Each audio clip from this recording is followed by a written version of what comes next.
Welcome sa munting YouTube channel natin guys. Please support my videos. Like, comment and subscribe lang po mga idolo. Maraming salamat po. Story Present, Myriad World Inventory Box. Kabanata 2571. Nataranta ang lahat ng mga ministro. Hindi nila inaasahan na mangyayari ang ganoong bagay. Ang sitwasyon ay malinaw na hindi kapaki-pakinabang sa matandang emperador at sa unang prinsipe.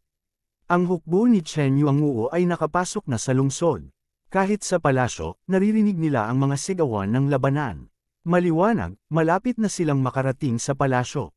Kapag dumating na ang hukbo ni Chen Yuanguo, tiyak na mamamatay ang matandang emperador at ang unang prinsipe. Katulad nito, ang mga ministro ay kailangan ding pumili.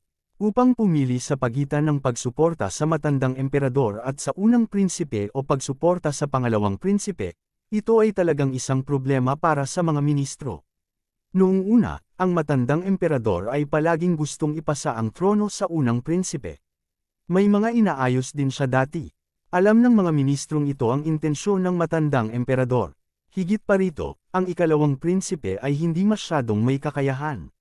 Sa makatuwid, ang mga ministrong ito ay dati nang sumuporta sa unang prinsipe upang umakyat sa trono. Ngunit ngayon, biglang nakipag-ugnayan ang ikalawang prinsipe kay Chen Yuanguo at nakuha pa ang suporta ni Chen Yuanguo. Matapos makitang hindi siya maaaring maging emperador ng mapayapa, direkta niyang hinayaan ang hukbo ni Chen Yuanguo na sumalakay at puwersahang kinuha ang trono. Nagbigay ito ng malaking kalamangan sa ikalawang prinsipe sa isang iglap. Pagkatapos ng lahat, ang hukbo ni Chen Yuanguo ay mas malakas kaysa sa bansa ng Yuanfeng. Bagamat ang bansa ng hukbo ni Yuanfeng ay nagtipon-tipon na at maaaring nakikipaglaban pa sa hukbo ni Chen Yuanguo ngayon, sila ay dahado sa mga tuntunin ng lakas. Higit pa rito, maraming iba pang puwersa sa labas ng lungsod na may pag-iimbot na tumitingin sa bansa ng Yuanfeng. Sino ang makakapaggarantiya na hindi nila pipiliing makialam kapag nakita nilang dahado ang bansa ng Yuanfeng? Sa makatuwid, ang bansa ng Yuanfeng ay nasa panganib na. Upang maging eksakto, ang matandang emperador at ang unang prinsipe ay nasa panganib na. Kapag nakarating na ang hukbo sa pangunahing bulwagan, pareho silang malalagay sa panganib. Sa oras na iyon, hindi banggitin ang pagiging emperador, maaaring hindi nila maprotektahan ang kanilang sariling buhay.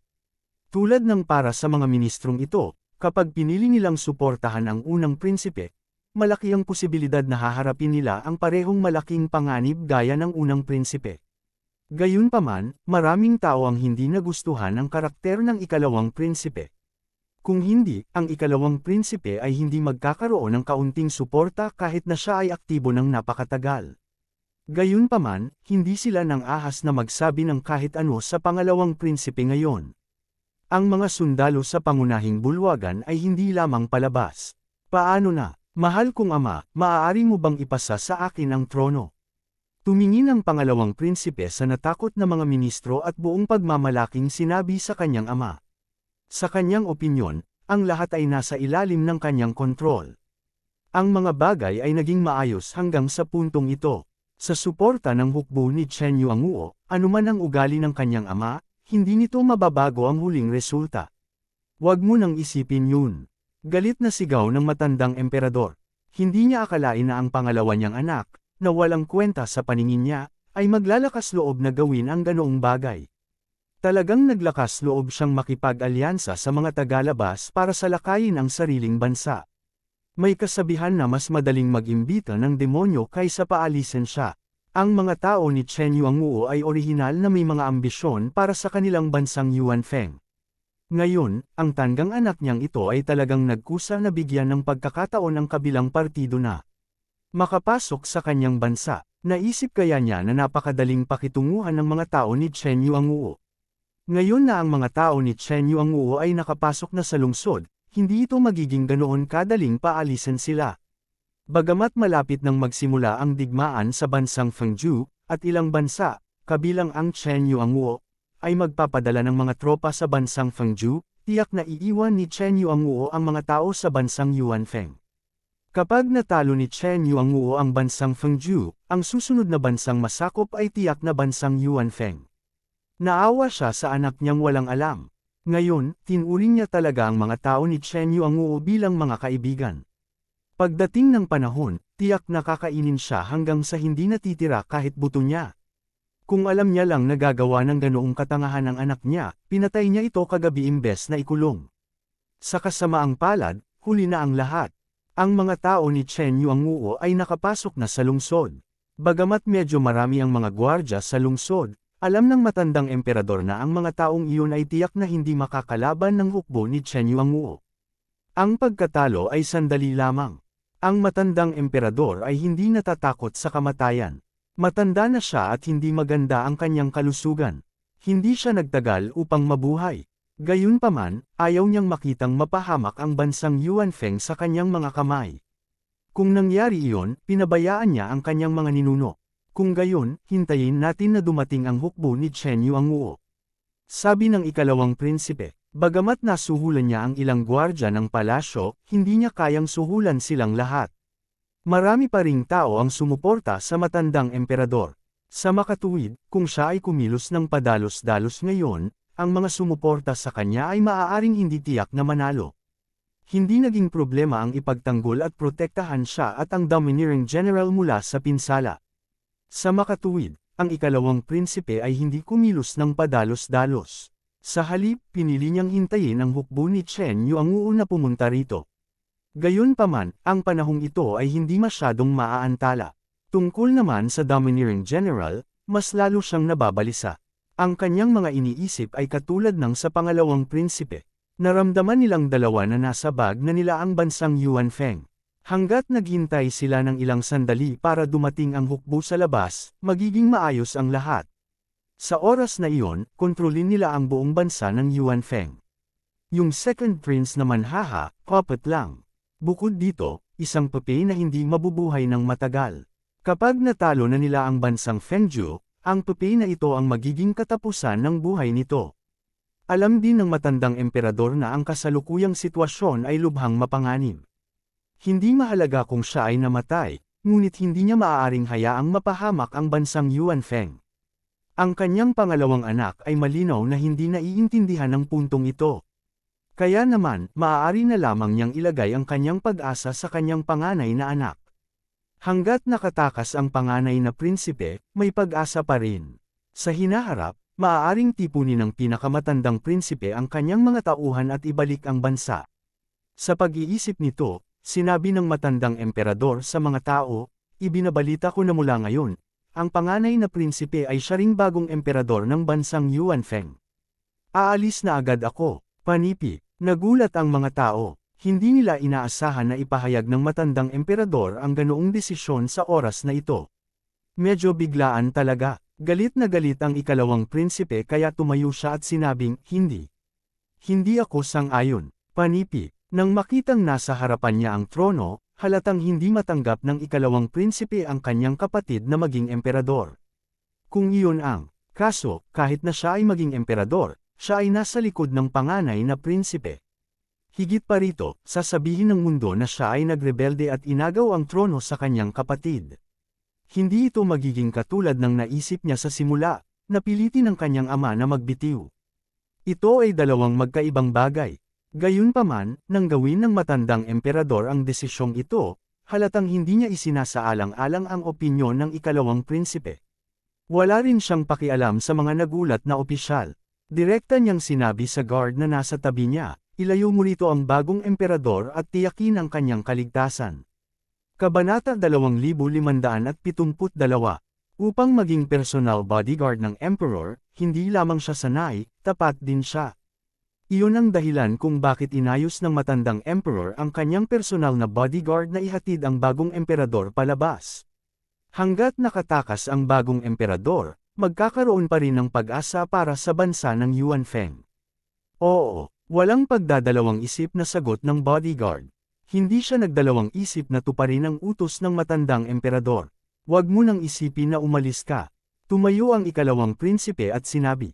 Sa sandaling umalis ang bagong emperador, ito ay isang potensyal na banta sa kanya.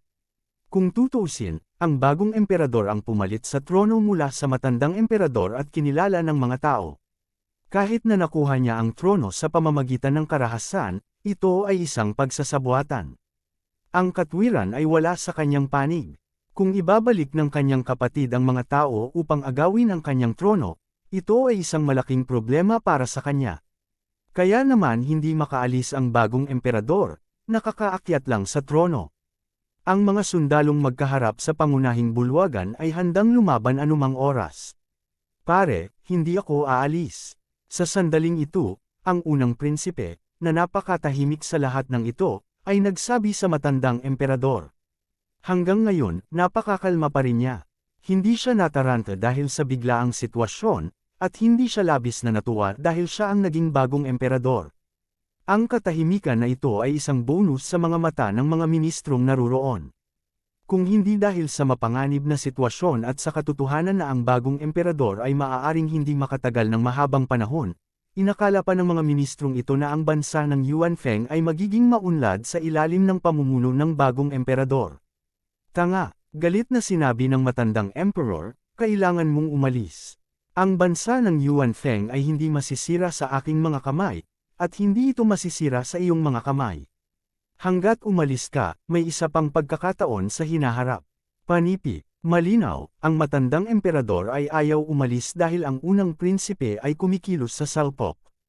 Gayunpaman, ito ay hindi isang magandang oras upang kumilos sa salpok. Pare, hindi ako aalis. Ang unang prinsipe, na siyang bagong emperador, ay umiling at mariing sinabi, higit pa rito, sa palagay ko ay hindi sila magtatagumpay. Ang bansa ng Yuan Feng ay hindi mahuhulog sa mga kamay ng mga kontrabida. Ang mga kontrabida na tinutukoy ng bagong emperador ay natural na ang dominanteng general, ang pangalawang prinsipe, at ang iba pa. Sa Yuan Feng country, ang mga taong ito ay talagang maituturing na mga kontrabida. Ang dahilan kung bakit sobrang kumpiyansa ng unang prinsipe ay natural na hindi dahil sa lakas ng Yuan Feng country.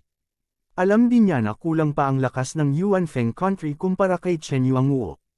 Ang dahilan kung bakit siya kumpiyansa ay dahil narito si Huang Feng. Bilang alipin ni Huang Feng, natural niyang alam kung gaano kalakas si Huang Feng. Kahit na ang lugar na ito ay napapaligiran ng libu-libong tropa, masisiguro ni Huang Feng ang kanyang kaligtasan. Masasabing lahat ng alipin na ipinagpalit ni Huang Feng ay may malaking tiwala kay Huang Feng. Isa pa, hindi siya simpleng puppet.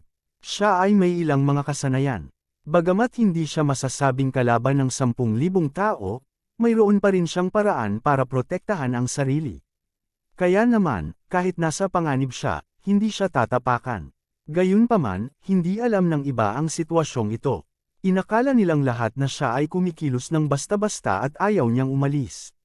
Ang ikalawang prinsipe ay natural na napakasaya sa sitwasyong ito. Hindi siya makapaghintay na hindi umalis ang bagong emperador.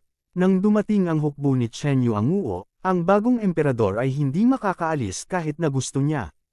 Siguradong mamamatay siya dito. Sa oras na iyon, walang banta sa mundong ito at siya ang magiging tanging emperador ng Yuan Feng country. Kung tungkol sa matandang emperador at sa mga ministrong iyon, natural na hindi sila sumang-ayon sa mga aksyon ng bagong emperador. Bagaman ang mga ministrong iyon ay hindi nang ahas na suportahan ang unang prinsipe sa salita, lahat sila ay may kinikilingan sa kanya sa kanilang mga puso. Naturally, umaasa sila na makakatakas siya at makakahanap ng pagkakataong makabalik. Bukod dito, marami sa mga ministrong ito ay tapat sa matandang emperador at Yuan Feng country. Labis silang tutol sa ikalawang prinsipe. Kapag ang bagong emperador ay nakatakas at bumalik sa hinaharap, maaari silang makipagtulungan sa kanya mula sa loob. Sa oras na iyon, hindi magiging mahirap na ibagsak ang ikalawang prinsipe.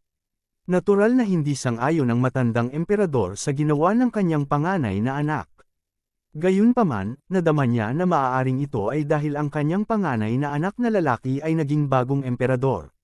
Kung pipiliin niyang tumakas, nakakahiya. Kaya naman, pinilit niyang manatili. Sa makatuwid, ang matandang emperador ay tumingin sa bantay sa tabi niya at hiniling sa kanya na kunin ang bagong emperador sa pamamagitan ng puwersa. Naunawaan ng gwardya ang hitsura at nagmamadaling humakbang pasulong upang ilayo ang bagong emperador. Tigilan mo sila. Hindi lang ang gwardya ang nakakita sa hitsura ng matandang emperador. Nakita rin ito ng pangalawang prinsipe. Kaya naman, nagmamadali niyang inutusan ang kanyang mga bantay na pigilan ang bagong emperor kahit na ano paman. Alam din ng mga gwardya na iyon na sila ay nasa panig ng ikalawang prinsipe ngayon at nakibahagi sa paghihimagsik. Sa sandaling bumalik ang bagong emperador sa hinaharap, wala sa kanila ang makakatakas. Sa makatuwid, sa oras na ito, natural na hindi nila maaaring hayaang umalis ang bagong emperador. Matapos matanggap ang utos ng ikalawang prinsipe, direktang umaksyon sila patungo sa bagong emperador. Ang ibang mga gwardya na umalali sa matandang emperador sa pangunahing bulwagan ay natural na hindi uupo at walang gagawin. Nagmamadali silang pumunta sa harap at sinubukang pigilan ang mga sundalong iyon. Sa puntong ito, natapos na ang paghaharap. Ang mga gwardya mula sa magkabilang panig ay nagsimulang makipaglaban sa pangunahing bulwagan. Ang magkabilang panig ay may halos parehong bilang ng mga gwardya. Para sa isang sandali, sila ay talagang pantay-pantay. Walang sino man ang nangunguna. Para naman sa bantay ng matandang emperador, gusto niyang gamitin ang pagkakataong ito para kunin ang bagong emperador. Ang ikalawang prinsipe ay balisa at nakatingin lamang kay General Domineering na parang humihingi ng tulong. Si General Domineering lang ang makakatulong sa kanya.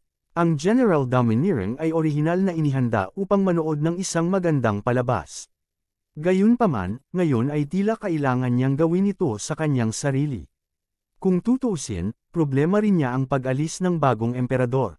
Hindi niya gusto ang gulo. Naghahanda pa rin siya na ibagsak ang Yuanfeng Kingdom matapos talunin ang Wind Kingdom. Natural, ayaw niyang may lumitaw pang gulo. Sa makatuwid, ang General Domineering ay maaari lamang gawin ito sa kanyang sarili. Naglakas loob si General Domineering na pumunta sa piging hindi lamang dahil sa mga bantay ng ikalawang prinsipe. Higit sa lahat, tiwala siya sa sarili niyang kakayahan. Bilang isang taong umakyat mula sa ilalim ng hukbo, nakaranas siya ng maraming labanan sa mga nakaraang taon. Bukod dito, may kakayahan din siya. Kung hindi, mahihirapan ang mga mayayabang na sundalo sa hukbo na tanggapin siya. Sa bawat labanan, si General Domineering ang manggaguna sa singil. Sa makatuwid, siya ay napaka-karanasan sa mga labanan at pagpatay ng mga kaaway. Kaya naman, kahit may aksidenteng mangyari dito, kaya niyang protektahan ang sarili at kumapit hanggang sa dumating ang kanyang mga nasasakupan. Dahil sa pagtitiwala na ito ay naglakas loob siyang pumunta sa handaan. Kabanata 2573. Sa sandaling ito, gustong kunin ng mga bantay ng matandang emperador ang bagong emperador at ayaw ni Bossy General na magdulot pa ng gulo para sa kanyang sarili. Sa makatuwid, ang bagong emperador ay dapat mamatay dito. Tumayo siya at naghanda para patayin ang gwardya na iyon. Tigilan mo siya. Natural na ayaw ng matandang emperor na makitang patayin ng dominanteng general ang kanyang panganay na anak. Nagmamadali niyang utos sa mga gwardya. Kaagad, 2 gwardya ang sumugod patungo sa dominanteng general. Hindi naman sa ayaw tumawid ng ibang guard pero may mga taong nakaharang sa daan kaya hindi sila makadaan. Sa pagharap sa pag-atake ng 2 sundalo, hindi nagpanik si General Bossy. Sa halip na umatras, humakbang siya at iniwasan ang sibat ng isa sa mga kawal. Pagkatapos, inabot niya ang kanyang kanang kamay at hinawakan ang palso ng isa pang sundalo. Kasunod nito ay hinampos niya ang kanyang siko.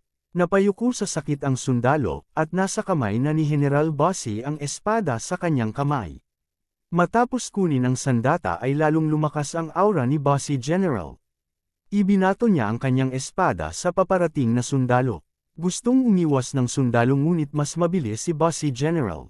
Sa huli, hindi naiwasan ng sundalo ang espada at tinamaan siya sa ulo. Flop! Siya ay nahulog sa lupa at hindi na maaaring mamatay. Magandang pumatay, magandang pumatay. Tuwang-tuwa ang pangalawang prinsipe nang makita ito. Hindi niya inaasahan na ganoon kalakas si Bossy General at napakadali niyang napatay ang 2 gwardya. Nangangahulugan ito na ang kanyang kapatid ay hindi makakaalis sa lugar na ito ng buhay.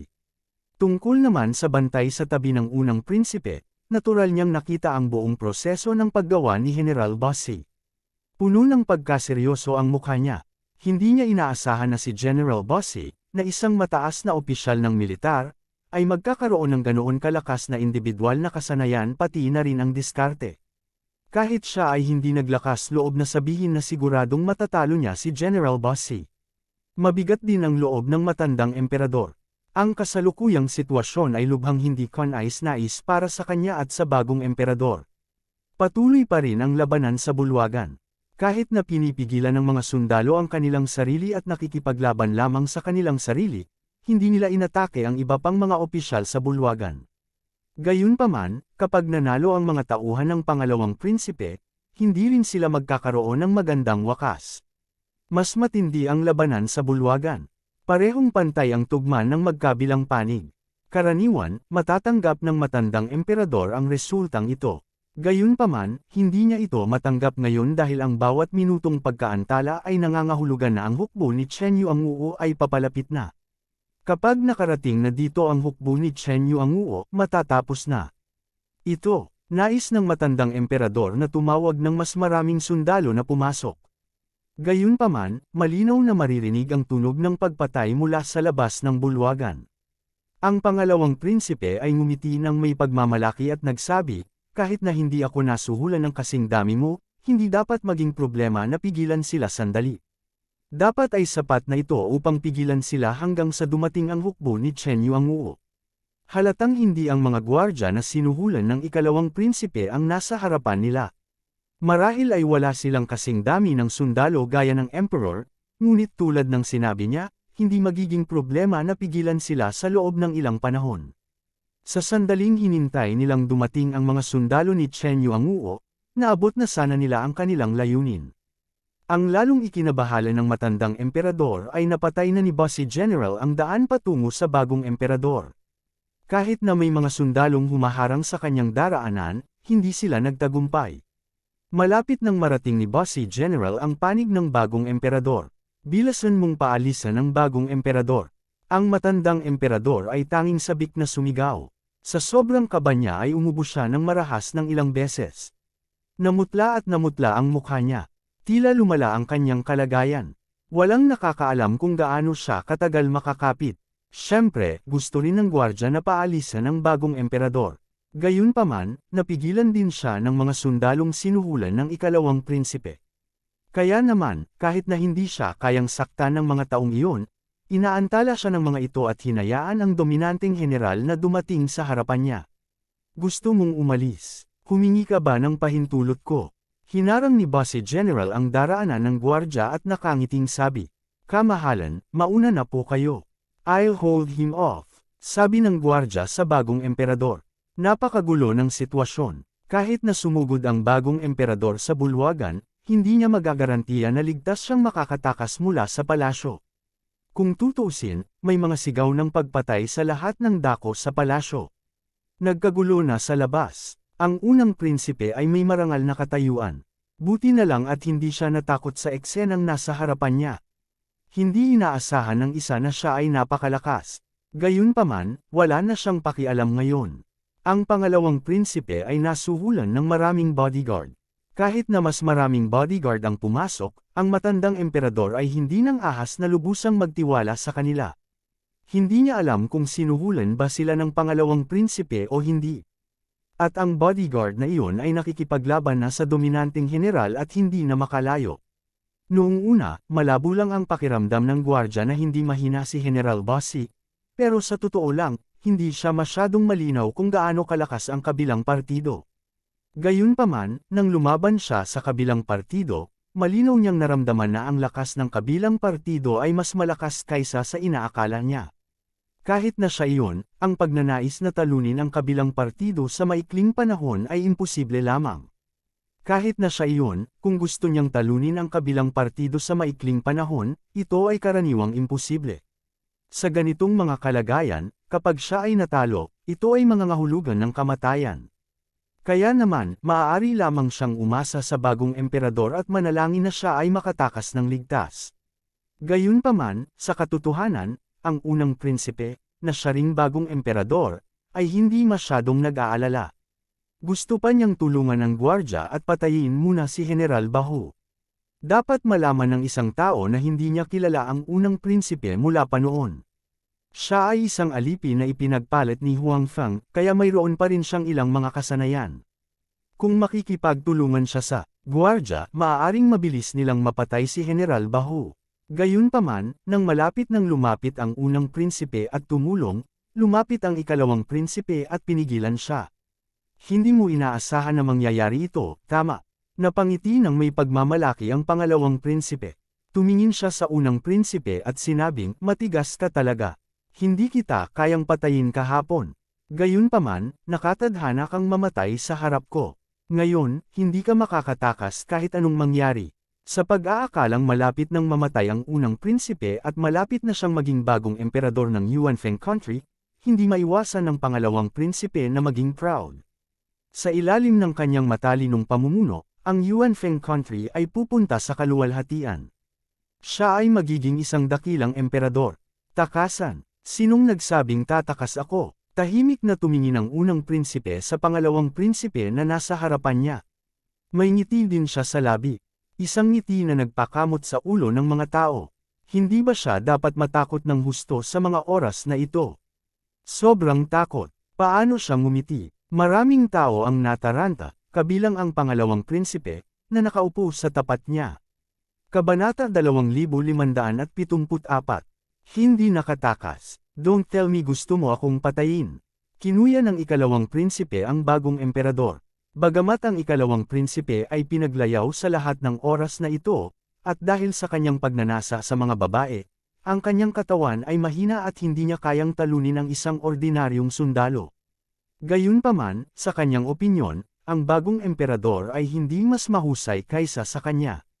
Kung talagang nag-away silang dalawa, they would at most cause some superficial wounds to each other. Napakahirap para sa kanila na pumatay sa isa't isa. Higit pa rito, hindi niya kailangang patayin ang kabilang partido sa maikling panahon. Hanggat kaya niyang pigilan ang kabilang partido, siguradong mananalo siya. Hindi ba pwede? Ang hindi inaasahan ng ikalawang prinsipe ay ang kanyang mapanuksong mga salita ay hindi nagpa-address sa bagong emperador.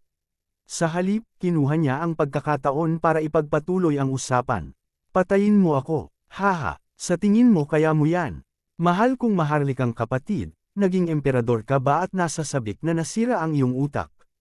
Tumawa ng malakas ang ikalawang prinsipe na para bang narinig niya ang isang magandang biro. Maging ang mga ministro sa paligid ay hindi inakala na magagawa ng bagong emperador na patayin ang ikalawang prinsipe. Kung talagang nag-away silang dalawa, malamang na parang mga ruffian sa kalye na nagsusuntok at nagsisipa. Kalokohan kung sabihing may anumang kabagsikan sa kanilang dalawa. Naramdaman din ng mga ministrong ito na ang bagong emperador ay medyo nalilito sa kasalukuyang sitwasyon. Gayunpaman, ang mga ministro na tapat sa maharlikang pamilya ay nag-iisip kung dapat silang pumunta at tulungan ang bagong emperador. Bagamat wala silang anumang kakayahan, kung kinubkob nila ang pangalawang prinsipe kasama ang bagong emperador, maaaring mapatay nila ito. At least, makokontrol nila ang pangalawang prinsipe. Pagkatapos, magkakaroon sila ng isa pang bargaining chip. Gayunpaman, ang mga ministrong nakaharap sa pangunahing bulwagan ngayon ay pawang mahahalagang ministro ng bansa ng Yuanfeng. Upang maging isang mahalagang ministro, lahat sila ay nagkaroon ng maraming taon ng karanasan bilang isang opisyal at umakyat ng hakbang-hakbang. Sa makatuwid, ang mga taong ito ay hindi na bata pa. Matanda na silang lahat at may mga lumang braso at binti. Kung talagang mag-aaway sila, baka isa sa kanila ang bumagsak sa kanyang kamatayan. Bukod dito, maraming gwardya sa Great Hall. Kung sasalakayin sila ng isa sa kanila, madali niyang mapapatay ang mga ito. Kaya naman, bagamat marami sa mga opisyal ang gustong tumulong, sila ay nag-aalangan at hindi nang ahas na kumilos ng padalos-dalos.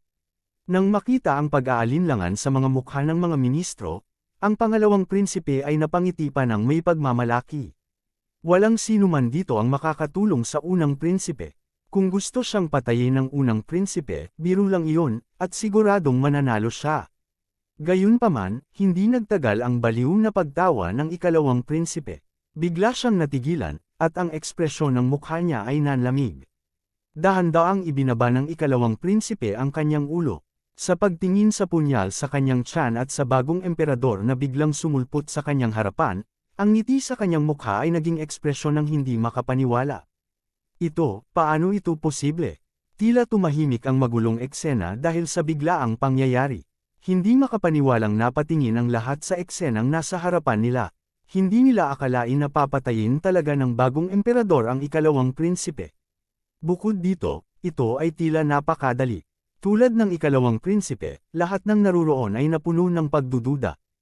Isang tanong lang ang nasa isip nila, at iyon ay, paano ito nagawa ng bagong emperador?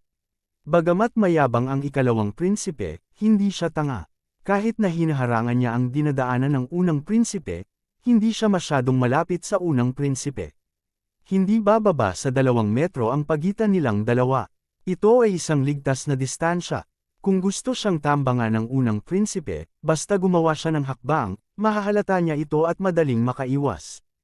Kung tutuusin, ang bagong emperador ay isang ordinaryong tao lamang. Hindi naman masyadong mabilis ang mga galaw niya. Hindi naman magiging mahirap para sa kanya na umiwas. Ang isa pang punto ay ang parehong lumang emperor at ang bagong emperador ay hindi alam kung ano ang kanyang pinaplano ngayon. Pagkatapos, nang dumating ang bagong emperador upang dumalo sa piging, hindi siya dapat nagdala ng sandata. Kung tutuusin, nandito sila para i-welcome ang mga kakampi nila. Bilang unang prinsipe ng Yuan Feng Country, kung malalaman ng iba na siya ay may dalang sandata, ito ay magiging kawalang galang sa kabilang partido. Isa pa, may isip nito ang mga tao mula sa ibang mga bansa na sila ay mahiyain. Sa sarili nilang bansa, sa sarili nilang palasyo, nakakahiyang makakita ng mga taong hindi walang armas na may dalang sandata. Kaya naman, hindi inisip ng ikalawang prinsipe na may dalang sandata ang unang prinsipe. Ito ay isang maikling punyal lamang. Gayunpaman, kahit na may punyal ang unang prinsipe, hindi magiging madali ang pagtambangan sa kanya. Naiwasan sana ito ng ikalawang prinsipe, ngunit napagtanto niya na ang bilis ng unang prinsipe ay mas mabilis kaysa sa inaakala niya. Tila ang unang prinsipe ay hindi mas mabagal kaysa sa domineering general. Tiwala ang ikalawang prinsipe na makakaiwas siya sa pananambang ng unang prinsipe. Gayunpaman, napagtanto niyang nasaksak siya bago pa man niya makita ng malinaw ang mga galaw ng unang prinsipe. Ang pupi na unang prinsipe ay ipinagpalit ni Huang Feng. Bilang karagdagan sa kamukhang-kamukha ng dating unang prinsipe, nakahanap din si Huang Feng ng medyo may kasanayang alipin. Itong medyo sanay, ay kamag-anak kay Huang Feng. Sa oras na ito, si Huang Feng ay isa ng buhay na nalampasan ng mga nangungunang master. Naabot pa niya ang half-immortal realm. Hindi makapasok sa kanyang mga mata ang mga ordinaryong Panginoon. Sa makatuwid, maraming mga master sa kanyang mga mata ay medyo may kasanayan. Gayunpaman, ang kaunting kasanayang ito ay hindi pareho para sa ibang mga tao. Ito ay medyo makapangyarihan. Sa pinakakaunti, sa malaking bulwagan na ito, maliban kay Huang Feng, walang ibang mas makapangyarihan kaysa sa bagong emperador. Maging ang gwardya, na siyang huling trumpo ng matandang emperador ay hindi kasing lakas ng unang prinsipe. Kaya naman, hindi naging mahirap para sa bagong emperador na patayin ang ikalawang prinsipe, lalo na kapag ang ikalawang prinsipe ay napakalapit sa kanya.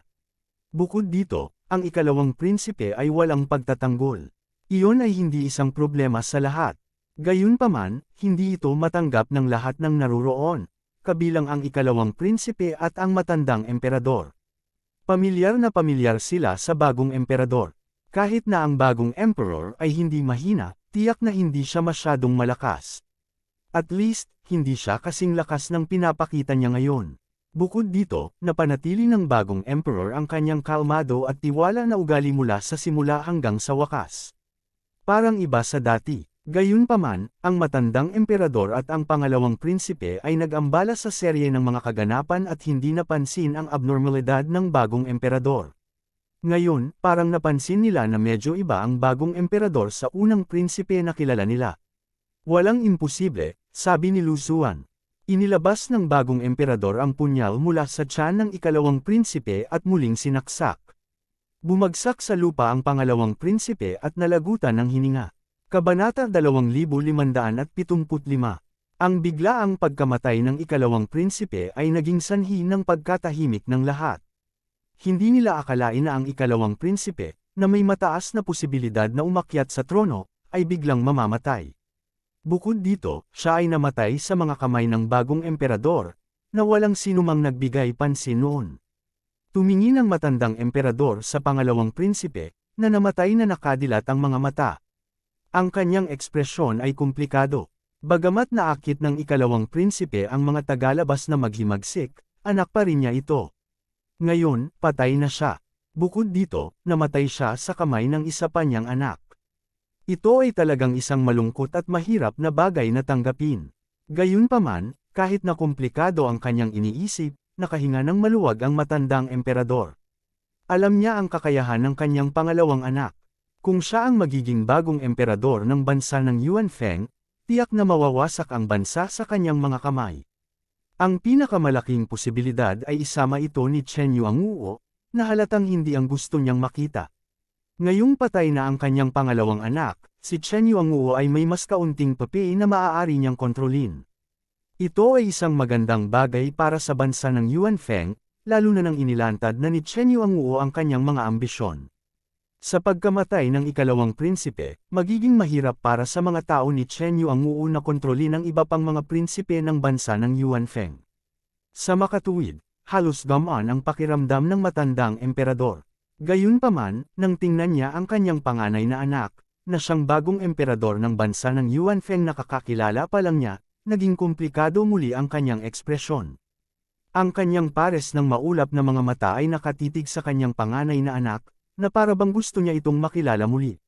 Bilang ama ng unang prinsipe, kilalang kilala ng matandang emperador ang kanyang anak, ito man ay ang unang prinsipe, ang pangalawang prinsipe, o ang iba pang mga prinsipe. Sa lahat ng mga prinsipe, ang matandang emperador ang higit na nagustuhan at nagtiwala sa unang prinsipe.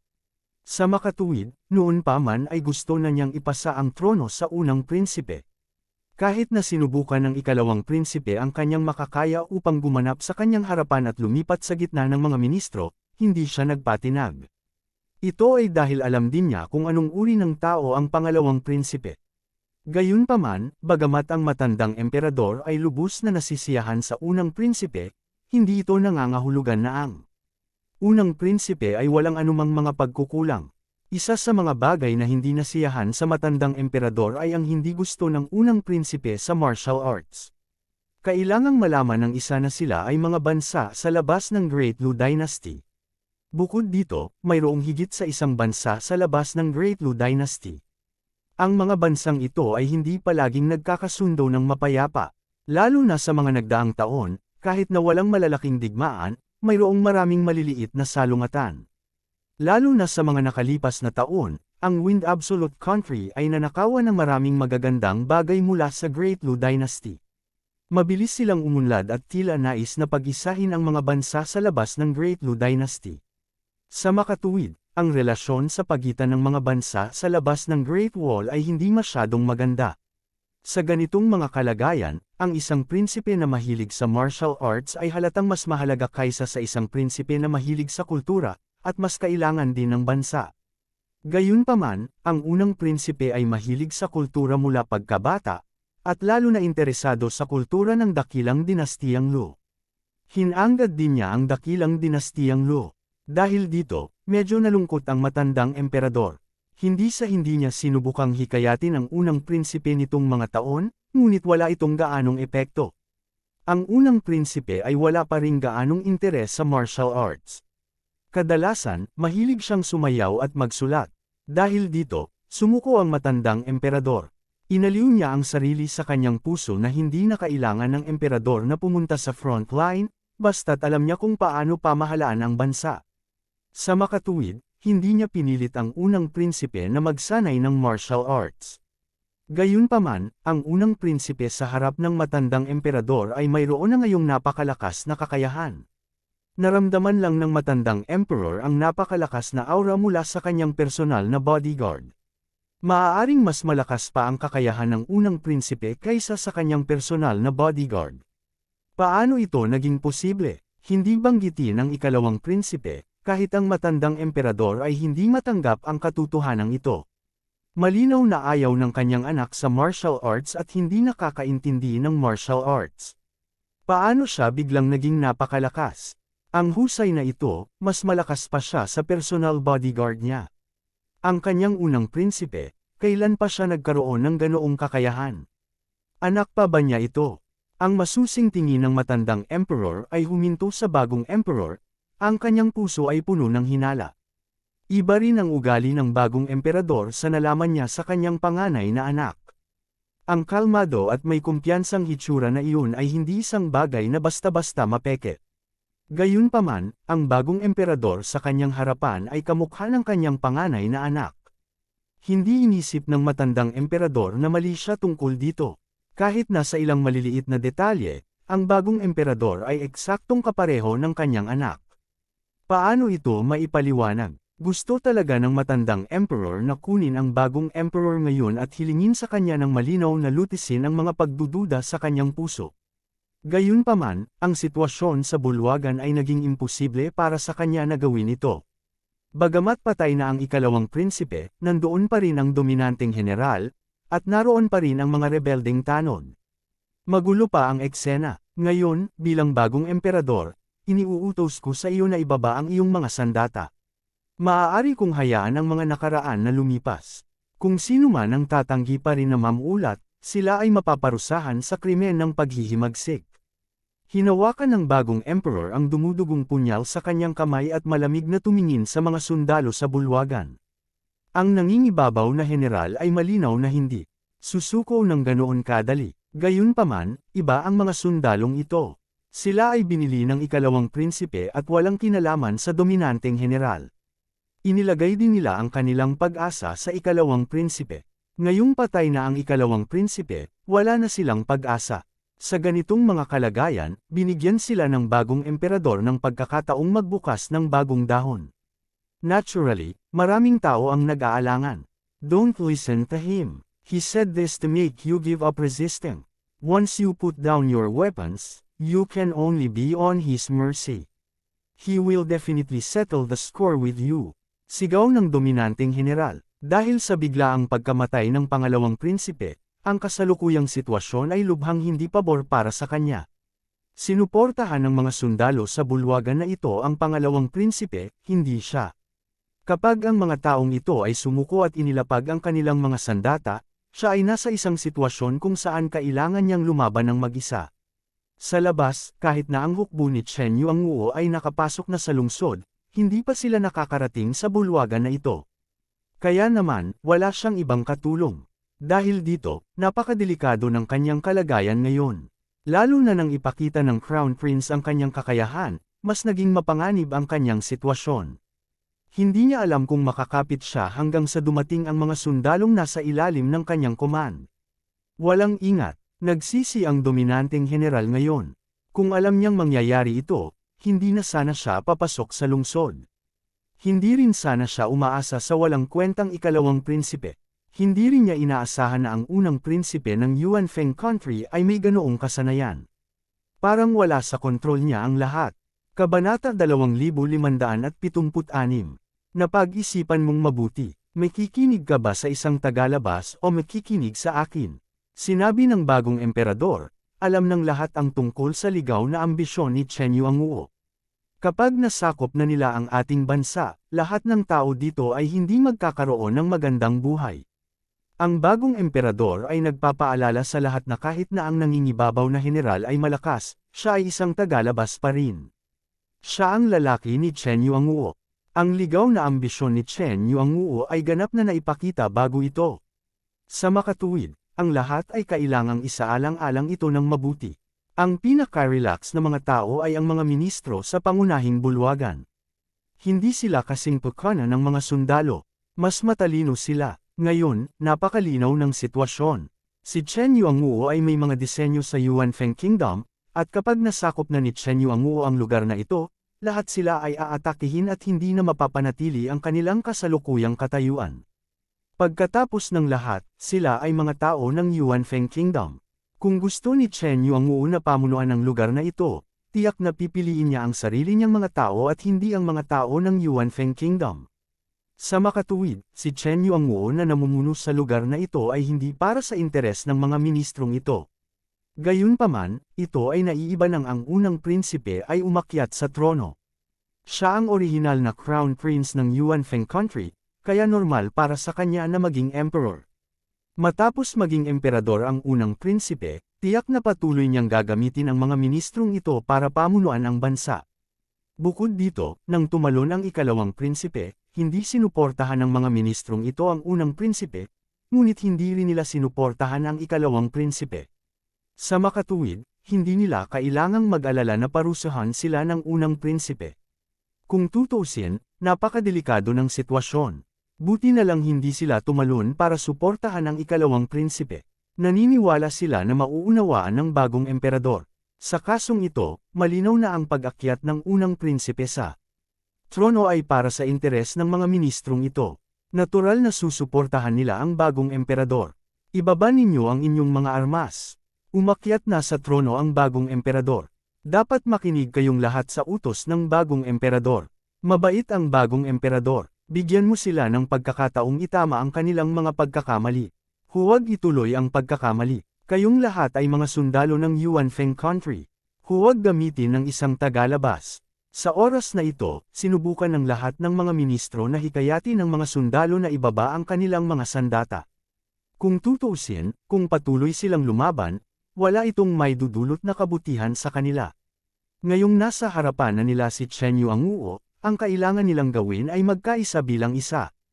Noon lamang nila matatalo ang hukbo ni Chen Yuanguo. Siyempre, napakaliit pa rin ng pag-asang ito. Pagkatapos ng lahat, napakalakas pa rin ng hukbo ni Chen Yuanguo. Bilang karagdagan, mayroong maraming mga sundalo na may hindi malinaw na intensyon sa labas ng lungsod. Sa sandaling nakipaglaban sila sa kanilang pagpasok, ang Yuan Feng country ay magkakaroon lamang ng isang landas, pagkatalo. Ang tanging naiisip na solusyon ng mga ministro ay ang sumuko ang mga sundalo sa labanan at hulihin si General Bossi at ang mga general ng ibang bansa para kontrolin sila. Noon lamang nila nababantaan ang mga sundalo na umatras. Noon lamang nila mapoprotektahan ang kanilang sariling kapital, maprotektahan ang kanilang sariling bansa, at maprotektahan ang buhay ng kanilang mga tao. Walang ideya ang mga sundalo kung ano ang gagawin. Ngayong narinig nila ang mga ministrong nagsabi nito, lahat sila ay ibinaba ang kanilang mga sandata. Umaasa sila na gagawin ng bagong emperador ang sinabi niya at hindi sila papanagutan. Ngayon, hulihin mo sila agad. Nang makita ng bagong emperador na ibinababo ng mga sundalo ang kanilang mga sandata, muli siyang nagutos. Malinaw, siya ay may parehong ideya ng mga ministro. Matapos itigil ang labanan, huhulihin nila ang mga general ng ibang bansa na dumalo sa piging. Hanggat kaya nilang kontrolin ang mga taong ito, maaari nilang pilitin ang mga tropa ng ibang bansa na umatras. Anong karapatan mong hulihin kami?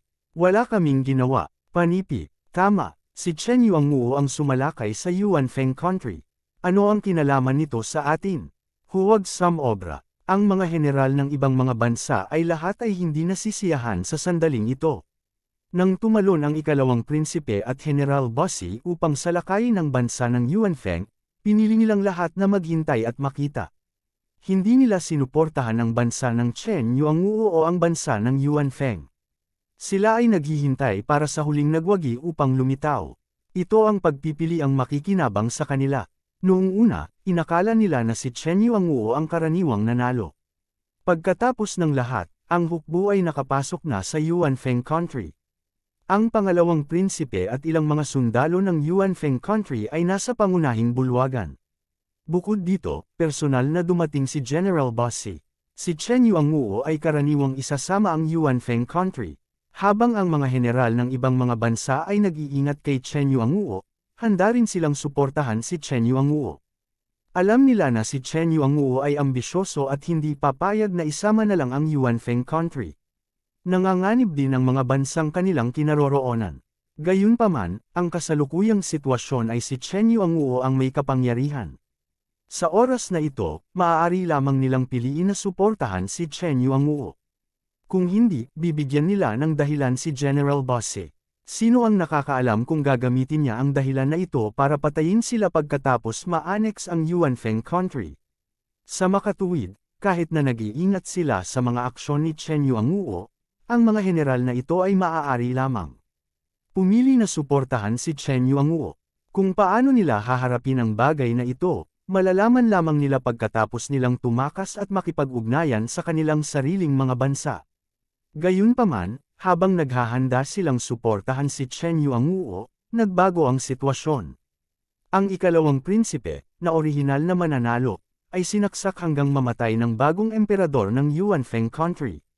Nagulat ito sa lahat. Habang nagulat sila sa bagong emperor ng Yuanfeng country, pinagalitan din nila ang ikalawang prinsipe sa kanilang mga puso dahil sa pagiging walang utak. Ngayong pabor na sa kanya ang sitwasyon, bakit siya mismo ang tumalon? Hinayaan na lang niya ang mga nasasakupan niya. Ngayon, siya ay patay na, at ang sitwasyon sa pinangyarihan ay nagbago ng husto.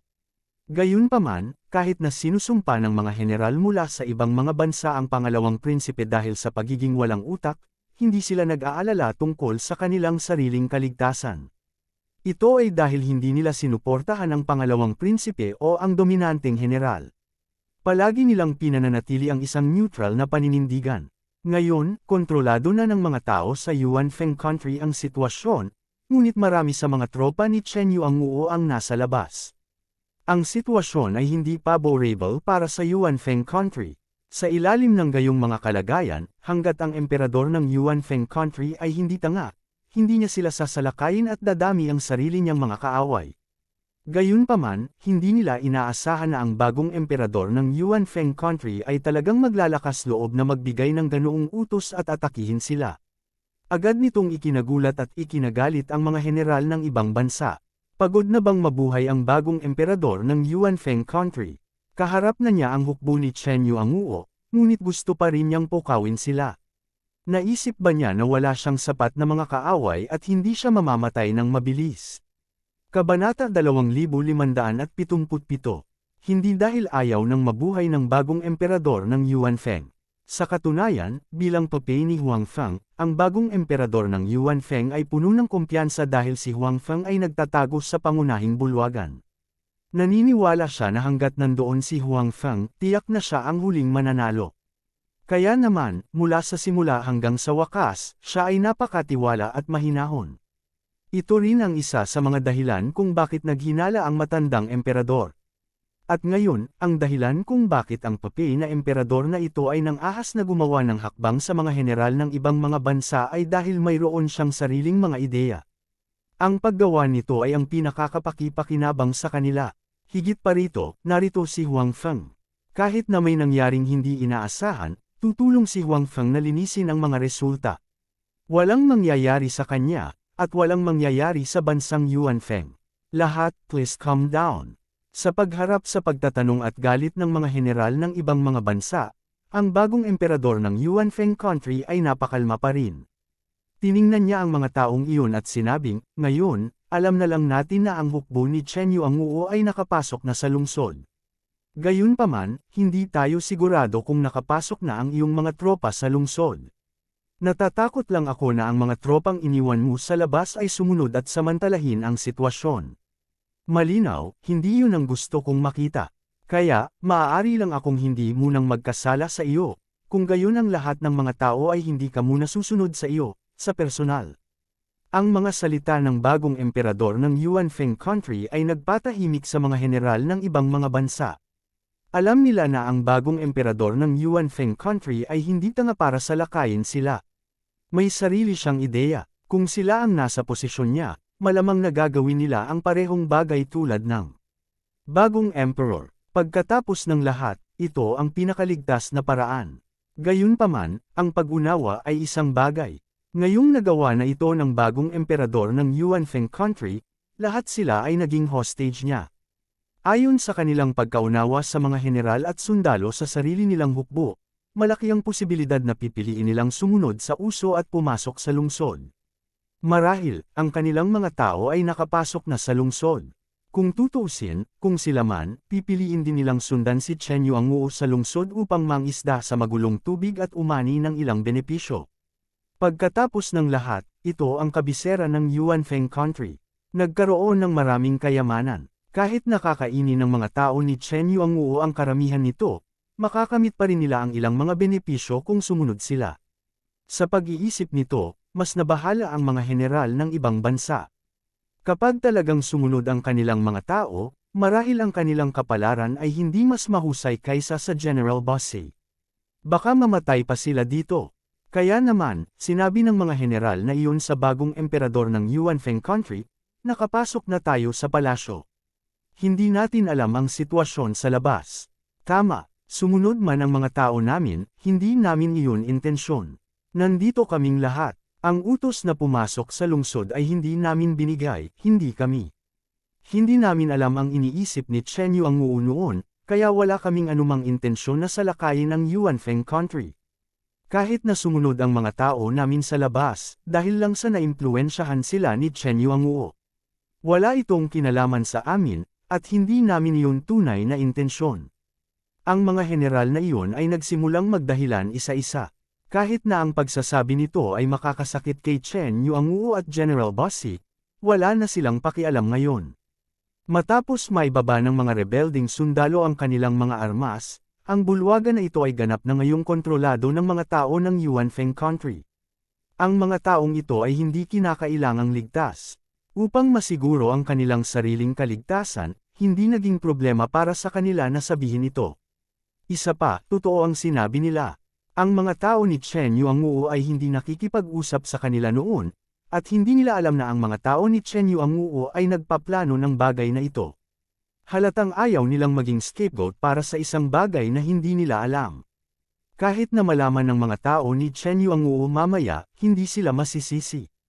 Ngayon, ang mga general ng ibang mga bansa ay nadama na sila ang pinakamahirap na tao. Wala silang alam at walang ginawa, ngunit nasangkot sila sa bagay na ito nang walang alam. Bukod dito, ang kanilang buhay ay nasa panganib anumang oras. Gayunpaman, ang bagong pupe na emperador na ito ay malinaw na walang intensyon na patayin silang lahat. Natanggap niya ang utos ni Huang Feng na pag-isahin ang mga general ng mga bansang ito at sipin si Chen Yu ang sa alyansa. Pagkatapos, ang mga hukbo ng mga bansang ito ay magkakaisa upang palibutan at lipulin ang hukbo ni Chen Yu ang Matapos alisin ang nakatagong panganib na ito, sabay nilang aatake ang Wind Absolute country. Kaya naman, ngayong nakita niya ang mga general ng ibang bansa na umamin ng pagkatalo, sinabi ng bagong pupe na emperador, alam ko na ang bagay na ito ay walang kinalaman sa inyong lahat. Sa pagsasalita nito, lahat tayo ay biktima. Sa pagkakataong ito, lahat ay nagsanib puwersa upang salakayin ang Wind Absolute country dahil malakas ang Wind Absolute country at may intensyon na isama tayo at pag-isahin ang Chenliuango na bansa. Ngayon, malinaw na may kaparehong ideya ang Chenliuango na paas, ay ang unang biktima at ang kanilang unang target. Naniniwala ako na alam ng lahat ang lakas ni Chen Yu ang sila ang pinakamakapangyarihang bansa sa labas ng Outer Pass maliban sa Wind Absolute country kapag natalo ng lahat ang Wind Absolute country at nadagdagan ang ating Yuanfeng country. Tumango si Huang Feng sa dilim. Halatang nasiyahan siya sa diskarte ng pupe na emperador na ito. Sumang-ayon din ang matandang emperador sa paglapit ng kanyang panganay. Noong una ay gusto niyang sumulong at tanungin siya, ngunit tumigil siya. Gayunpaman, sa kanyang puso, naramdaman niya na mas hindi pamilyar ang kanyang panganay. Ang pamamaraan at kakayahan nitong bagong emperador na nasa harapan niya ay tila higit na nalampasan ang dating pinakamatandang prinsipe. Ang bagong emperador na ito ay malamang na hindi niya anak. Siya ay pinalitan ng iba. Ang kaisipang ito ay hindi mapigil ang lumitaw sa isipan ng matandang emperador. Bukod dito, ayon sa paghahambing bago at pagkatapos, nadama niya na ang kanyang hula ay malamang na totoo. Ang pinakamatandang prinsipe sa harap niya, ang bagong emperador, ay maaaring isang taong kamukhang kamukha ng kanyang anak. Sa huli, dalawa pa rin silang tao. Biglang naisip ng matandang emperador kagabi. Sinuhulan ng kanyang pangalawang anak ang eunuko sa tabi ng panganay na prinsipe para lasunin ang panganay na prinsipe. Ipinaliwanag din ng bitang na iyon sa matandang emperador at sa pangalawang prinsipe na nalasan na niya ang panganay na prinsipe. Sa lohikal na pagsasalita, ang pinakamatandang prinsipe ay dapat na nalasan hanggang sa mamatay. Gayunpaman, nakatayo na siya ngayon sa harapan nila, buhay at maayos. Naaalala pa ng matandang emperador ang takot na ekspresyon ng biting na iyon nang makita niyang buhay pa ang kanyang panganay. Kabanata 2578. Kagabi, ang matandang emperador ay labis na nagalit sa ginawa ng kanyang pangalawang anak, kung kaya't may mga bagay na napabayan niya, kabilang ang mga salita at ekspresyon ng biting. Noong panahong iyon, sinabi ng biting na patay na ang panganay na prinsipe at siya ang lamason sa kanya. Bukod dito, ito ay isang seryosong bagay. Siguradong nakita na niya ng sariling mga mata na namatay ang panganay na prinsipe bago siya naglakas loob na magulat sa pangalawang prinsipe at ipaalam sa iba. Gayunpaman, nang bumalik siya sa palasyo ng panganay na prinsipe, ang panganay na prinsipe ay nakatayo doon na buhay. Halatang takot ang eunuch. Hindi niya inaasahan na buhay pa ang panganay na prinsipe. Sa oras na iyon, hindi masyadong inisip ito ng matandang emperador. Ngayon, sa pagtingin sa hindi pamilyar na anak na ito sa harap niya, biglang naramdaman ng matandang emperador na marahil ay hindi nagsisinungaling ang Beiteng. Talagang nalasan niya ang panganay na prinsipe hanggang sa mamatay. Ang dahilan kung bakit nabubuhay pa ang panganay na prinsipe ay dahil ang kaharap niya ay hindi ang panganay na prinsipe. Siya ay pinalitan ng iba. Gayunpaman, kung ang hula na ito ay totoo, kung gayon ang mga bagay ay napakahirap at mapanganib.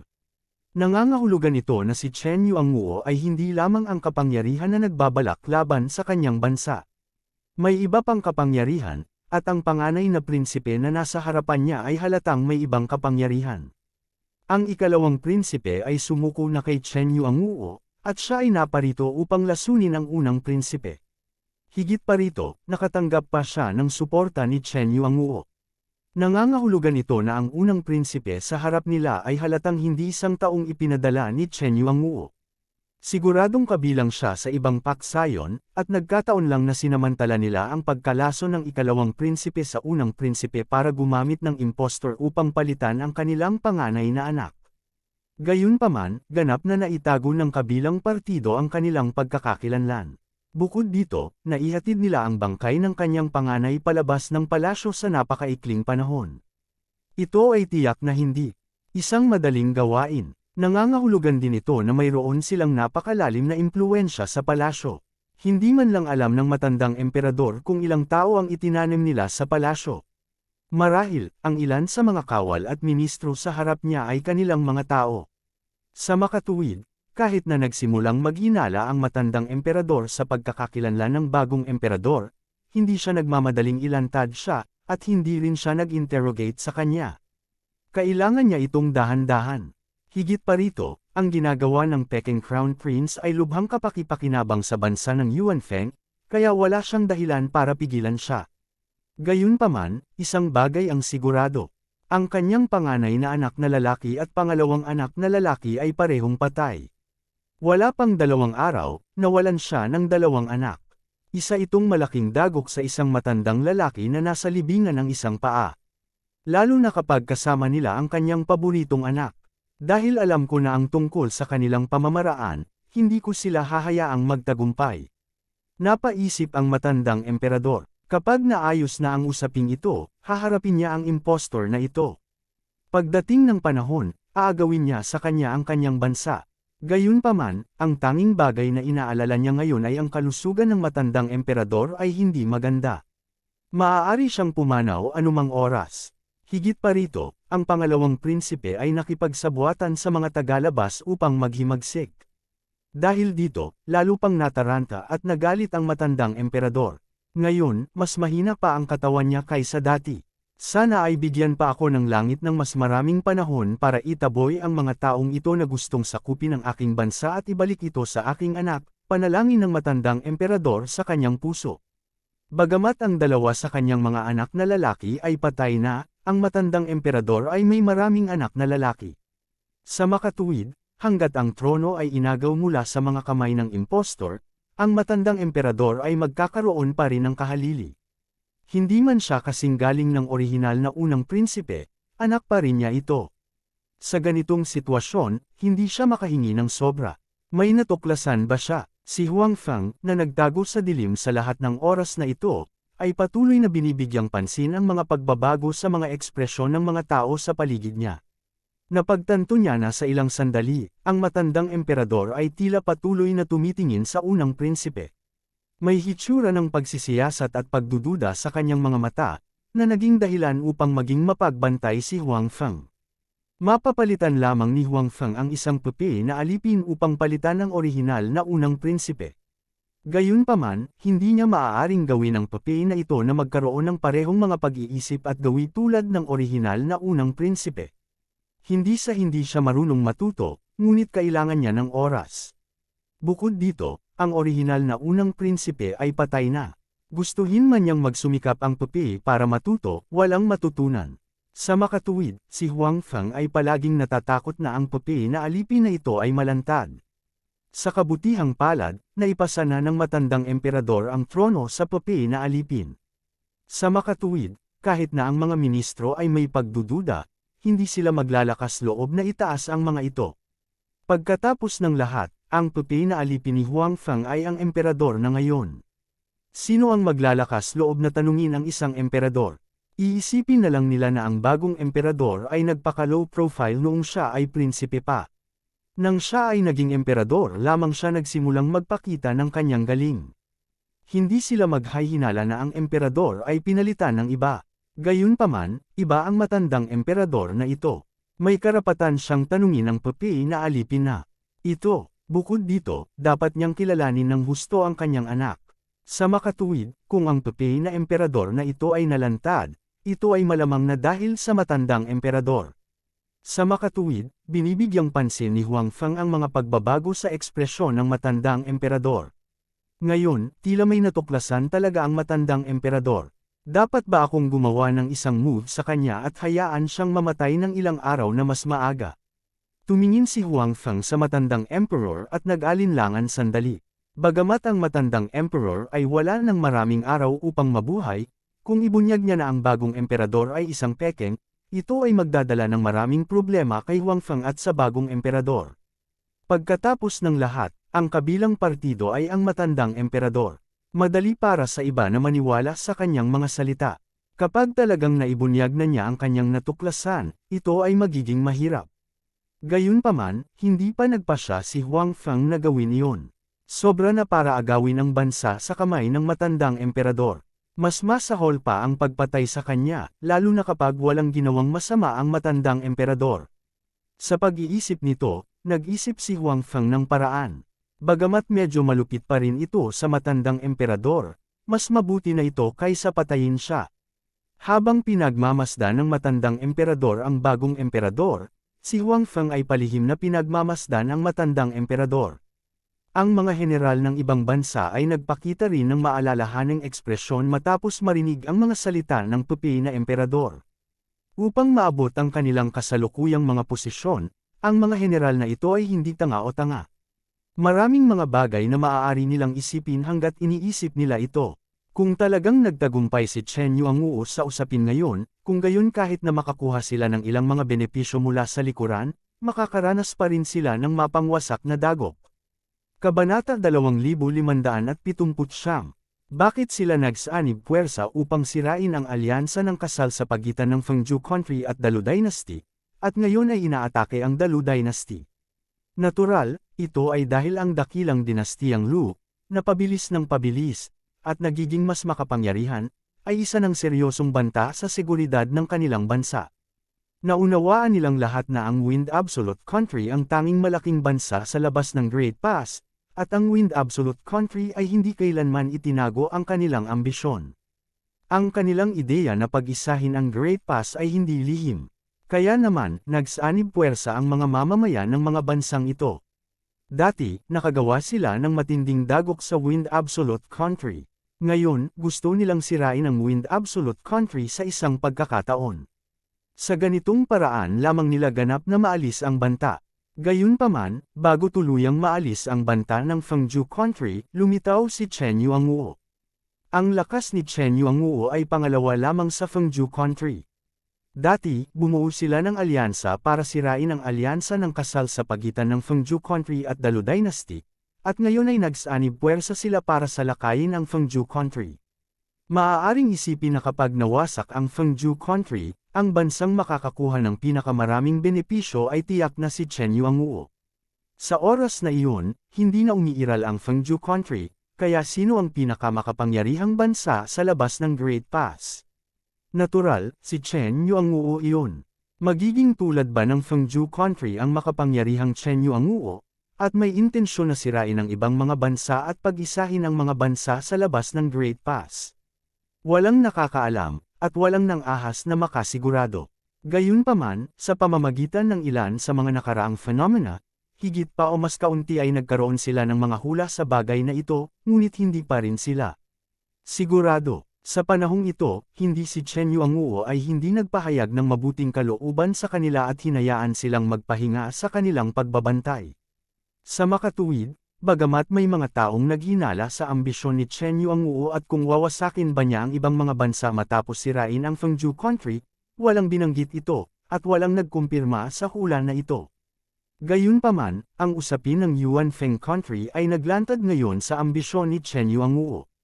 Matagal nang nakipag-ugnayan ang mga tao ni Chen Yuanguo sa ikalawang prinsipe ng Yuanfeng country, at gustong kontrolin ang Yuanfeng country sa pamamagitan ng second prince. Kung wala siyang iniisip tungkol sa Yuanfeng country, bakit niya gagawin iyon? Malinaw, imposible. Dahil ginawa nila ito, malinaw na pareho sila ng ideya sa Fengju country, na pag-isahin ang mga bansa sa labas ng Great Pass at sirain ang ibang mga bansa. Ito ay malinaw na hindi isang bagay na maaaring tanggapin ng mga tao mula sa ibang mga bansa. Nakialam na ang mga tao ni Chen Yuanguo sa mga usapin ng Yuanfeng country, sino ang makakagarantiya na hindi sila lihim na nakikialam sa mga usapin ng ibang bansa. Matapos sirain ang Wind Absolute country at annex ang Yuanfeng country, titigil kaya si Chen Yuanguo? Malinaw, imposible iyon. Sa makatuwid, malinaw kung ano ang susunod na gagawin ni Chen Yuanguo. Huwag kang makinig sa kalokohan niya. Ang aming Chen Yuanguo ay iyong malapit na kaalyado, kaya bakit kami gagawa ng isang bagay na makakasama sa aming kaalyado at sa iyong mga interes? Nang makita na ang mga general ng ibang mga bansa ay malapit ng kumbansihin ng bagong emperador ng bansa ng Yuanfeng, ang nangingibabaw na general ay naging balisa. Hindi napigilan ng dominanteng general na makaramdam ng pagkabalisa. Ang kasalukuyang sitwasyon ay napaka-unfavorable para sa kanya. Sa main hall man o sa labas ng palasyo, ganoon din. Ngayon, sa pangunahing bulwagan, ang bansa ng panig ni Yuanfeng ay nagkakaisa, at siya ay nag-iisa. Hindi madaling kumapit hanggang sa dumating ang mga reinforcement sa labas ng palasyo. Gayunpaman, kung ang mga general ng ibang mga bansa ay tutulong, posible pa rin. Pagkatapos ng lahat, ang mga taong iyon ay mga bihasang general at hindi mahina. Kahit hindi sila kasing galing niya, kaya pa rin nila.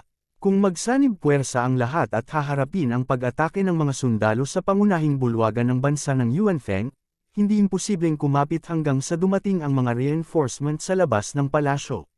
Sa makatuwid, kailangan niya ang suporta ng mga taong iyon. Hindi niya maaaring hayaan silang mahikayat ng bagong emperador ng bansa ng Yuanfeng. Nang makitang nag-aalangan ang mga taong iyon, paanong hindi siya mag-aalala? Bilang karagdagan, sa labas ng palasyo, ang hukbo ng kanyang Chen Yuanguo ang pinakamalakas. Gayunpaman, kung ang mga tao sa ibang mga bansa ay nagsanib puwersa at pinalibutan ang kanyang hukbo, pagkatapos ay tanging pagkatalo ang naghihintay sa kanila. Kahit na ang makapangyarihang Fengju country ay maaaring hindi makalaban sa magkasanib na pag-atake ng napakaraming bansa, lalo pa si Chen Yuanguo. Sa makatuwid, mula sa pananaw na ito, kailangan din niya ang suporta ng mga bansang iyon. Hindi bababasa, hindi sila makatayo sa gilid ng bansa ng Yuanfeng. Noong nakipag-ugnayan kami sa ikalawang prinsipe ng bansa ng Yuanfeng dati, hindi kami ang nagpasimuno nito. Ang pangalawang prinsipe ang nagkusa na hanapin kami. Umaasa siyang makuha namin ang aming suporta upang matulungan siyang agawin ang trono. Gusto lang talaga namin siyang suportahan at hindi naisip na ilayo sa kanya ang bansa ng Yuanfeng. Wala kaming ibang intensyon. Sinubukan ng dominanteng general na magpaliwanag. Ngayon, ang pinakakahinahinalang bagay tungkol sa Chen Yuanguo ay, nagsimula silang manghimasok sa mga gawain ng bansa ng Yuanfeng. Kung maaari silang makialam sa mga gawain ng bansa ng Yuanfeng, kung gayon maaari silang makialam sa mga gawain ng ibang mga bansa. Ito ang ikinabahala ng mga general ng ibang bansa. Sa makatuwid, ang nangingibabaw na general ay maaari lamang itulak ang lahat ng sisihin sa namatay na pangalawang prinsipe. Gusto niyang isipin ng iba na hindi sila ang nagpasimuno nito. Ginagawa lang nila ito dahil sa kabaitan. Naniniwala ka ba sa sinabi niya? Mahinang sabi ng Puppet Emperor. Lalong nag-alinlangan ang mga ekspresyon ng mga general sa pinangyarihan. Hindi sila tanga. Paano sila maniniwala sa mga salita ng dominanteng general? Bukod dito, kahit na ang nangingibabaw na general at ang Chen Yuanguo sa likod niya ay walang ganoong pag-iisip, dahil binanggit ng emperador ng bansa ng Yuanfeng ang puntong ito, tiyak na mag-iisip ang mga general ng ibang mga bansa sa direksyong ito. Matapos talunin ni Chen Yuanguo ang Wind Absolute Country, sasalakayin ba niya ang ibang mga bansa? Kung gaano nila iniisip ito, mas malamang na ito ay nakita ng dominanteng general na tila hindi naniniwala sa kanya ang karamihan. Mabilis niyang sinabi, ngayon na ang kritikal na sandali para salakayin ang Wind Absolute Country. Hindi tayo dapat mag-away sa isa't isa. Kung pahihintulutan mo ako, masasabi ko sa aking mga tao na huminto sa pag-atake. Ang pinakamalaking kalaban natin ngayon ay ang Wind Absolute Country. Bagaman sila ay natalo minsan, hindi ito sa punto na sila ay malubhang nasugatan. Kung tayo ay lalaban sa ating sarili at ubusin ang lakas ng lahat, kung gayon ang Wind Absolute Country ay imposibleng talunin, makakatakas tayo. Biglang nagising ang lahat sa kanilang pagkatulala. Nag-aaway sila dito, at talagang sinasayang nila ang lakas ng lahat. Ang pinakamalaking kalaban nila ngayon ay ang Wind Extinction Country pa rin. Maging si Chen Yuanguo ay may ganitong ideya, ngunit pagkatapos ng lahat, hindi pa ito na ipapatupad. Ito ay isang pag-iisip lamang, at hindi ito magiging banta sa mga tao ng ibang mga bansa.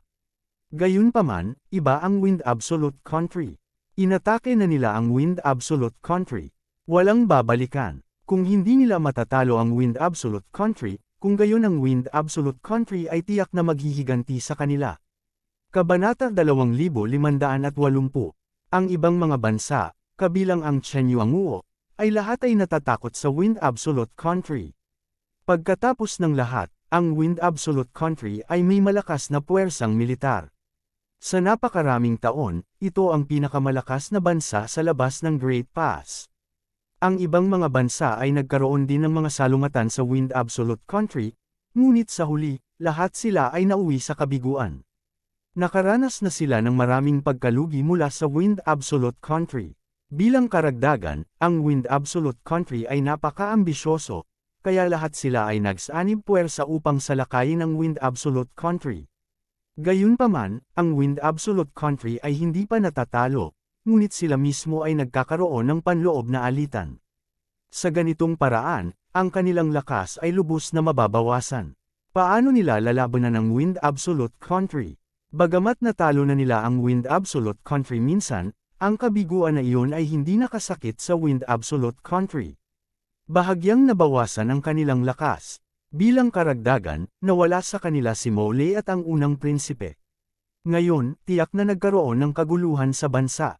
Sa makatuwid, sinamantala ng ibang mga bansa ang pagkakataong ito para salakayin ang Wind Absolute Country. Kapag natapos na ng Wind Absolute Country ang pagharap sa mga internal affairs nito at inalis ang mga kahihinatnan ng pagkabigo na ito, malinaw na ang Wind Absolute Country ay tiyak na gag-antay laban sa mga bansa sa labas ng Great Pass. Ito ay isang tunay na espada na nakasabit sa ulo, na nagbabanta sa kaligtasan ng mga bansa sa labas ng Great Pass. Nang makita ng dominanteng general ang takot sa mga mukha ng mga general, alam niyang nagbunga ang pananakot niya. Ang pinakamalaking kaaway nila ngayon ay ang Wind Absolute Country, hindi si Chen Yuanguo. Hanggat ang mga bansang ito ay nais pa ring umiral at ayaw nilang lamunin ng Wind Absolute Country, kung gayon ay tiyak na hindi sila gagawa ng hakbang laban sa kanya at kay Chen Yuanguo sa oras na ito, dahil iyon ay paghuhukay ng kanilang sariling mga libingan. Tumingin muli si General Bossy sa bagong emperador ng Yuanfeng Country. Kailangan niyang aminin na sa pagkakataong ito, nahulog na talaga siya. Dati, minamaliit niya ang katamtamang unang prinsipe na ito. Hindi niya inaasahan na ganoon kalalim ang tinago ng kabilang partido. Dahil sa sariling kapabayaan ay muntik na niyang mapatay ang sarili. Buti na lang, may pagkakataon pa para tabyusan ang lahat. Hindi siya maglalakas loob na atakihin ako sa oras na ito. Hanggat hindi pa ako mamamatay ngayon, magkakaroon ako ng pagkakataong makatakas. Kapag nakatakas na ako, babayaran ko ang Yuanfeng Country sa nangyari ngayon. Sa susunod, hindi na ako magiging pabaya. Akin na ang buong Yuanfeng Country. Napaisip si General Bossy sa sarili. Sa mata ni General Bossy, naipaliwanag na niya ng malinaw ang kasalukuyang sitwasyon. Kung gusto nilang talunin ang hukbo ng Wind Absolute Country, tiyak na kailangan nila ang partisipasyon ng Wind Absolute Country. Bukod dito, maaari pa niyang agawin pabalik ang nangungunang posisyon. Kahit na hindi nasiyahan ang emperador ng Yuanfeng Country, wala siyang magagawa. Kaya lang niyang magtiis. Sino ang nagtanong sa kanila na magkaroon ng isang malaking kaaway tulad ng Wind Absolute Country? Gayunpaman, ang pag-unlad ng sitwasyon ay hindi kasing ganda ng naisip ni General Bossy. Ang bagong emperador ng Yuanfeng ay ngumiti kay General Bossy, pagkatapos ay tumingin sa mga general ng ibang mga bansa at sinabi, "Pumunta ka. Patayin ang kaaway na general ni Chen Yuanguo para sa akin." Panipi, ang mga salita ng Puppet Emperor ay malinaw na nakadirekta sa mga sundalo sa palasyo. Ang kanyang mga salita ay binibigkas, ngunit medyo natakot ang mga tao sa palasyo. "Teka, hindi mo magagawa iyon, Panipi." "Oo, ang kalaban natin ngayon ay ang Wind Absolute Country. Paano tayo magkakaroon ng internal strife sa oras na ito? Kailangan natin ang partisipasyon ni Chen Yuanguo para salakayin ang Wind Absolute Country. Paano natin mapapatay ang kanilang general sa oras na ito?" Bamuka ang bibig ng mga general ng ibang bansa. Hindi peke ang pananabik na ekspresyon sa kanilang mga mukha. Siyempre, hindi talaga nila gustong makiusap para kay General Bossy. Lahat sila ay nag-iisip para sa kanilang sarili. Pagkatapos ng lahat, ito ay isang bihirang pagkakataon. Kung hindi nila gagamitin ang pagkakataong ito para sirain ang Wind Absolute Country, ang mga bansang kinaroroonan nila ay magdurusa sa paghihiganti ng Wind Absolute Country. Sa panahong iyon, hindi magiging maganda ang kanilang mga araw. Si General Bossy, na natakot sa mga salita ng bagong emperor ng Wind Absolute Country, ay agad na nakahinga ng maluwag nang makita niya ang ibang mga general na nagsusumamo para sa kanya. Bakas din sa mukha niya ang pagiging kampante. Gayunpaman, ang bagong emperor ng Wind Absolute Country ay tila hindi naantig sa mga salita ng karamihan. Tumingin siya sa mga tao at sinabi, "Huwag kalimutan ang iyong katayuan. Bago natin kumpirmahin kung ang iyong hukbo ay sumalakay sa ating bansa, ikaw ay katulad niya. Lahat kayo ay aking mga bilanggo." Nang marinig ng mga general ang kanyang mga salita, natural na galit sila. Tapos, alam din nilang tama ang kabilang partido. Pareho talaga sila ni General Bossy, na kontrolado ng mga tao sa Yuanfeng Country.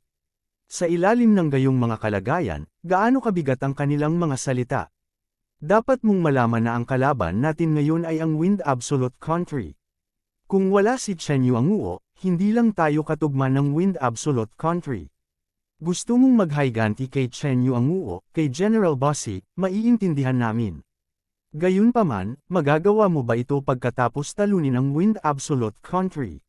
Sa hinaharap, hindi ka namin pipigilan sa anumang gusto mo. Sabi ng isa sa mga general.